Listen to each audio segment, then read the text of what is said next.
Fils et du Saint-Esprit. Amen. Grande joie d'être là avec toi en ce mercredi 22 mai. Et on est en train encore de recevoir les grâces Pentecôte, de se rendre compte de ce que nous avons reçu à Pentecôte. Soyons attentifs à l'action de l'Esprit Saint, au cadeau qu'il nous a donné à la fête Pentecôte. Et que peut-être ce jour-ci, on va voir des changements dans notre vie, dans notre âme. D'accord? L'Esprit Saint, il est très bon pour nous. Et aujourd'hui, mercredi, c'est aussi une journée confiée, dédiée à Saint Joseph, le Père de la Providence. Confions tous nos besoins à Saint Joseph. La première lecture d'aujourd'hui, c'est Jacques, chapitre 4, à partir du verset 13, et nous sommes en train d'écouter l'épître de Saint Jacques. Eh bien, maintenant, vous qui dites, aujourd'hui ou demain, nous irons dans telle ville, nous y passerons l'année, nous ferons du commerce et nous gagnerons de l'argent.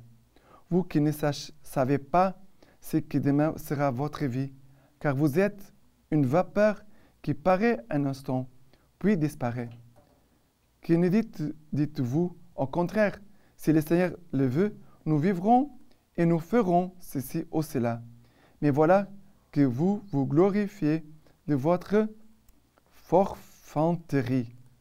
Toute gloriole de ce genre est mauvaise. Celui donc qui sait faire les biens et ne le fait pas commet un péché. Alors, Saint Jacques, vraiment, c'est comme un papa qui enseigne ses enfants. Il dit, pourquoi vous dites, nous irons à telle ville, nous resterons une année là-bas, nous gagnerons de l'argent? Non, non, ce n'est pas juste.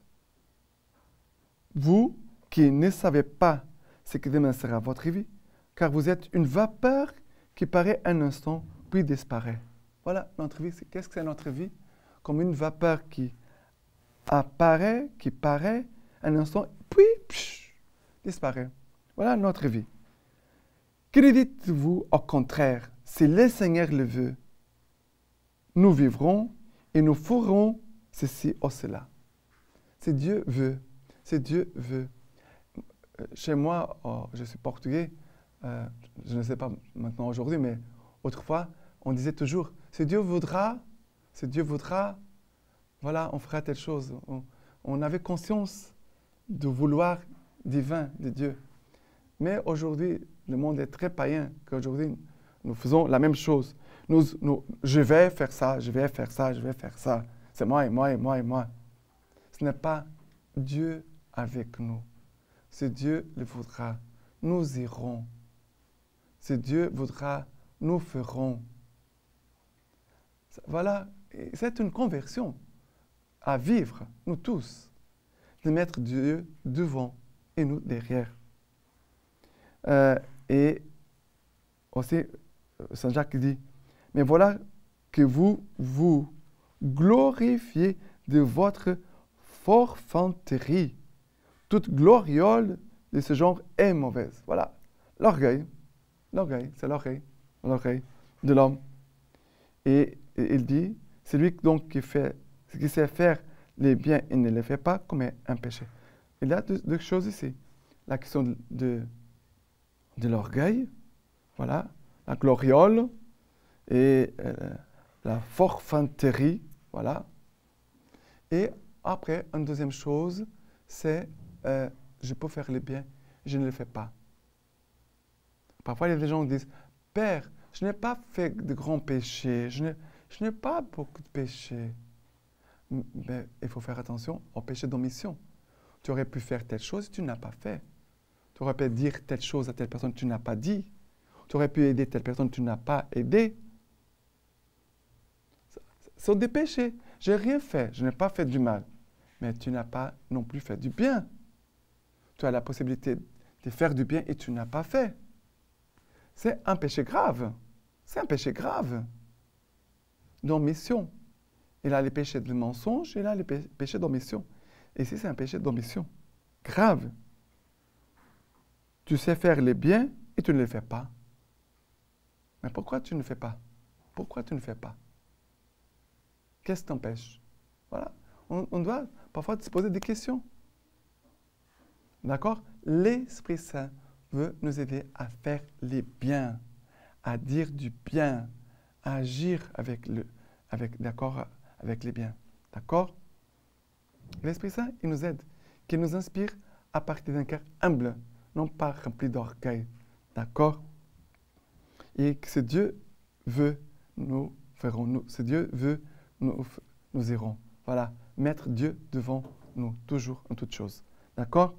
Et maintenant, le psaume d'aujourd'hui, c'est le psaume 49, à partir du verset 2. Écoutez ceci, tous les peuples, prêtez l'oreille, tous les habitants du monde, gens du commun et gens des conditions, riches et pauvres ensemble. Après le verset 6. Pourquoi craindre au jour de malheur? La malice me talonne et me cerne. Eux se fient à leur fortune, se prévalent du surcroît de leur richesse.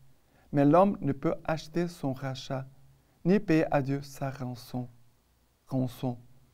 Il est coûteux le rachat de son âme, et il manquera toujours pour que l'homme survive et jamais ne voit la fosse.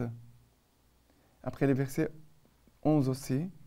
Or, il verra mourir les sages, périr aussi le fou et l'insensé, qui laissent à d'autres leur fortune.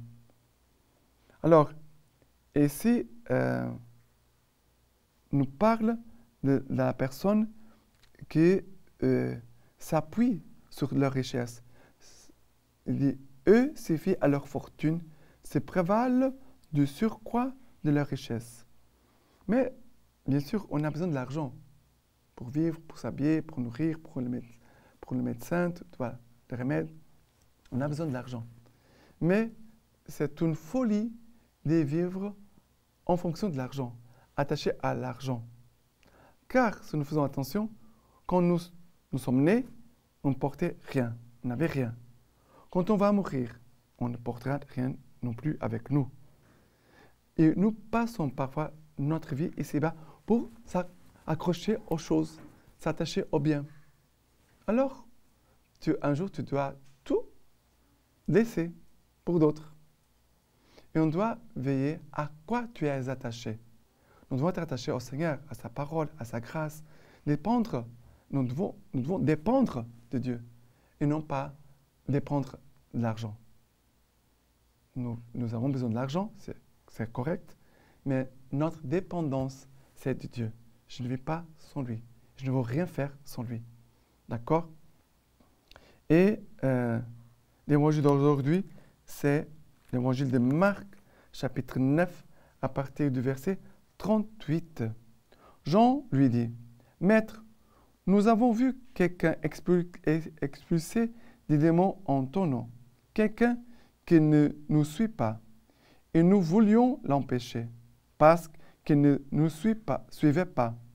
Mais Jésus dit, « Ne l'empêchez pas, car il n'est personne qui puisse faire un miracle en invoquant mon nom et sitôt après parler mal de moi. Qui n'est pas contre nous est pour nous. Qui n'est pas contre nous est pour nous. » Nous devons garder cette phrase. Qui n'est pas contre nous, c'est pour nous. Voilà. S'il n'a pas d'autres signes contraires, il est pour nous. Et il y a des gens qui sont toujours en train de penser du mal des autres et de voir dans les autres toujours des ennemis. Ils vivent comme ça. Ils se méfient, ils pensent mal, ils veulent faire du mal. Ils vivent comme ça. Mon Dieu, quelle tristesse.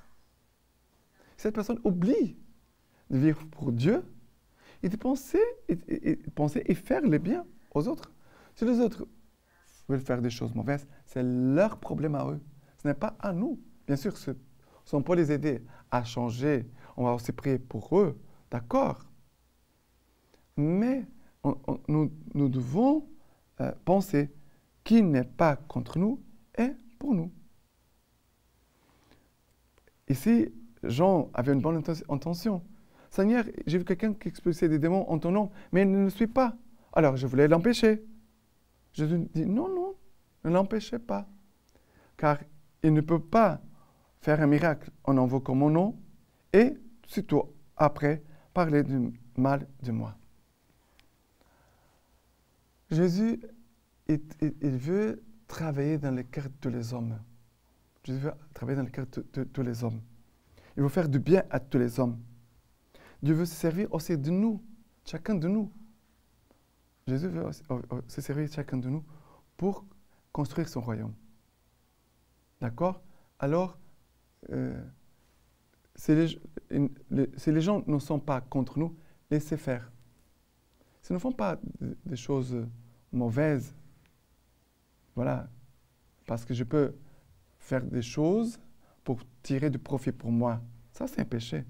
Il me semble faire du bien à quelqu'un, mais je suis en train de profiter, voilà, de leur situation pour moi. Non. Aimer et faire le bien. Et que chacun puisse faire sa part. Que chacun puisse participer au bien de ce monde, pour le bien des personnes. D'accord? Et que l'Esprit Saint vraiment nous inspire à vivre dans cette unité, dans cet esprit d'unité.